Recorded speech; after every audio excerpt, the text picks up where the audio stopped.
Hyderabad lower tank bund నుంచి GHMC వరకు rally నిర్వహించారు పీపుల్ ఫర్ యానిమల్ సొసైటీ సభ్యులు.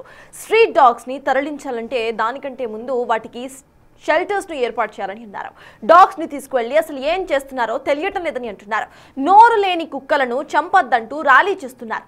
డాగ్స్ కరుస్తున్నాయి అంటూ సోషల్ మీడియాలో తప్పుడు ప్రచారాలు చేస్తున్నారని మండిపడ్డారు. సుప్రీంకోర్టు తీర్పుకి తాము వ్యతిరేకం కాదంటూ పునరాలోచన చేసుకొని మళ్లీ తీర్పు ఇవ్వాలని కోరుతున్నారు. జీహెచ్ఎంసీ కమిషనర్ కు రిఫరెండం ఇస్తున్నామని అన్నారు. షెల్టర్ ఏర్పాటు చేశాకనే డాగ్స్ మీద నిర్ణయం తీసుకోవాలి అంటున్నారు పీఎఫ్ఏ సభ్యులు.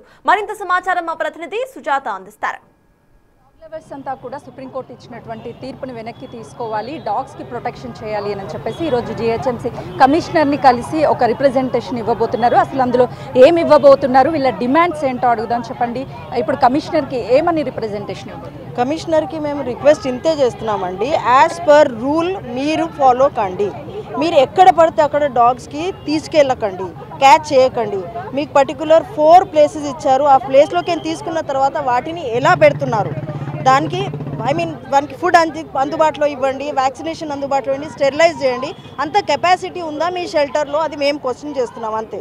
షెల్టర్స్ ఎక్కడ లేవు, ఓన్లీ ఏబీసీ సెంటర్స్ ఉన్నాయి. షెల్టర్స్ కట్టిన వరకు మీరు ఏబీసీ వార్డ్స్ యూజ్ చేస్తున్నారు. సో వాటిని ప్రాపర్గా యూజ్ చేయండి, ప్రాపర్గా దానికి యానిమల్కి ఎలాంటి విధంగా ఇబ్బంది పెట్టకండి అంతే రిక్వెస్ట్ చేస్తున్నాం. Plus ARV anti rabies vaccination విపరీతంగా మీరు ఈ డ్రైవ్ని కండక్ట్ చేయండి.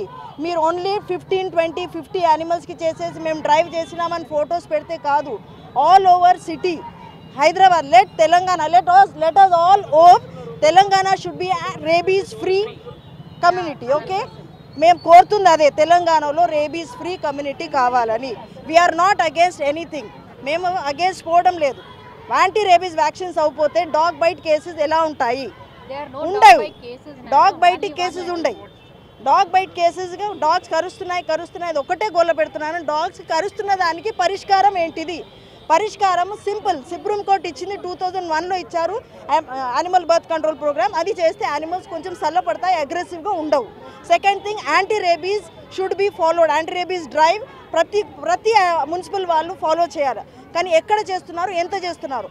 ఐ రిక్వెస్ట్ దీనికి ఎన్జిఓస్తో కలిసి మీరు యాంటీ రేబీస్ డ్రైవ్ కలిగిస్తే most of the places will be covered. యానిమల్కి ఎక్కువ డోస్ దొరుకుతుందండి, యానిమల్ రైట్స్ తగ్గుతున్నాయి. Thank you. కామన్ పబ్లిక్లో కూడా ఎలాంటి అవేర్నెస్ కల్పించాలని మీరు అనుకుంటున్నారు? Public secondaries. ఫస్ట్ నేనేమంటున్నా అంటే, సుప్రీంకోర్టు ఏం ఆర్డర్ ఇచ్చారు, షెల్టర్స్లో they will be kept under shelters అని చెప్పారు. వీళ్ళు ఏమంటున్నారు, జీహెచ్ఎంసీ వ్యాన్ వస్తుంది, ఎక్కడైనా అక్కడ కుక్క కల్పిస్తే పట్టుకొని పడేస్తున్నారు. ఫస్ట్ ఆఫ్ ఆల్ ఎక్కడెక్కడ తీసుకుపోతున్నారు? Where is the shelter?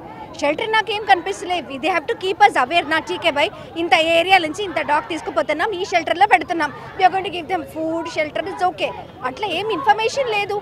Van వస్తుంది, పట్టుకొని పోతున్నారు. నాకు చాలా రకరకాల మెసేజెస్ యూట్యూబ్, వెరీ డిస్టర్బింగ్. చంపేస్తున్నారండి డాగ్స్కి. సుప్రీంకోర్టు చంపేనాలే కదా. సుప్రీంకోర్టు ఏమన్నది, షెల్టర్స్లో పెట్టండి అన్నారు. చంపడం ఎందుకు? Who's responsible for this now? వాళ్ళకి నోరు లేదండి. వాళ్ళు మీ ఇంటికి వచ్చి వండం ఇవ్వు అమ్మ అని చెప్పలే. ఒక కార్నర్లో పడుకుంటుంది.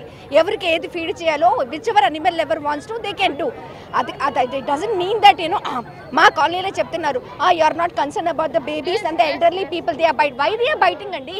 నువ్వు అన్లెస్ అంటే you do any harm, then only they will reply back. Why does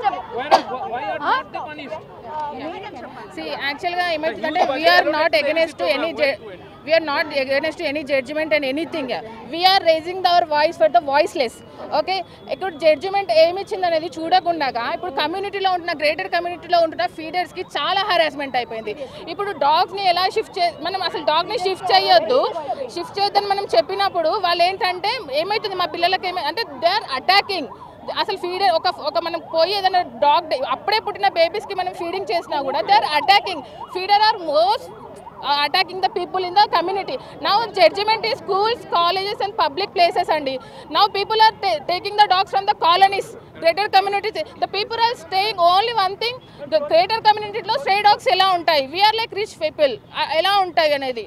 So feeders kaina ade harassment undi, voiceless kaina ade harassment undi. Supreme Court I would like to ask the Honorable Supreme Court, why were experts on animal behavior not consulted? Why were the lawyers representing animal NGOs not allowed to speak? That is the first question. And the second injustice that GHMC here in Hyderabad is doing right now without any systems in place, without any shelters in place, they are just picking up dogs. We are seeing horrific reports on social media of dogs being killed, of being thrown away, of being just taken away, God knows where. Is this justice? In groups, we are seeing horrific images on social media. Is this right? Is this just? Is this the right image of India that the Supreme Court wants to propagate? Why were the animal rights lawyers not heard? Why were the animal experts not heard in the top court of the country? నోరు లేని మూగజీవులు అవి ఎవరికీ చెప్పుకోలేవు. మనిషి అన్నవాడైతే నోరున్నది, మన బాధని కష్టాన్ని వ్యక్తపరచుకోగలం, కానీ అవి నోరు లేని మూగజీవులు ఆకలైనా దాహం వేసినా అవి ఎవరికీ చెప్పుకోలేవు. వాటి బాధను మనమే అర్థం చేసుకొని సాల్వ్ చేయాలి.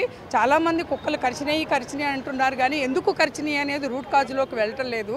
ఎవరైనా మనం అగ్రెసివ్గా ఎందుకుంటామో, మనకు బాగా ఆకలైనప్పుడు అగ్రెసివ్గా ఉంటాము, ఆ టైంలో మనం ఏం చేస్తున్నామో మనకు తెలియదు. అట్లాగే మూగజీవులు కూడా ఆకలైనప్పుడు, దప్పికేసినప్పుడు ఏదో అట్లా అగ్రెసివ్గా అయ్యి కరిచి ఒకటి సందర్భాలు జరిగినాయి, మేము కాదని అంటం లేదు. అలా అని అన్ని కుక్కలు చెడ్డవి కాదు. They are very loyal. First మనము పోలీస్ స్టేషన్కి వెళ్ళి మా ఇంట్లో దొంగలు పడ్డారు అంటే పోలీస్ డిపార్ట్మెంట్ వాళ్ళు డాగ్స్ని తీసుకొని వచ్చి దొంగల్ని పట్టిస్తున్నది తప్పితే హ్యూమన్ మీద ఉపయోగపడట్లేదు.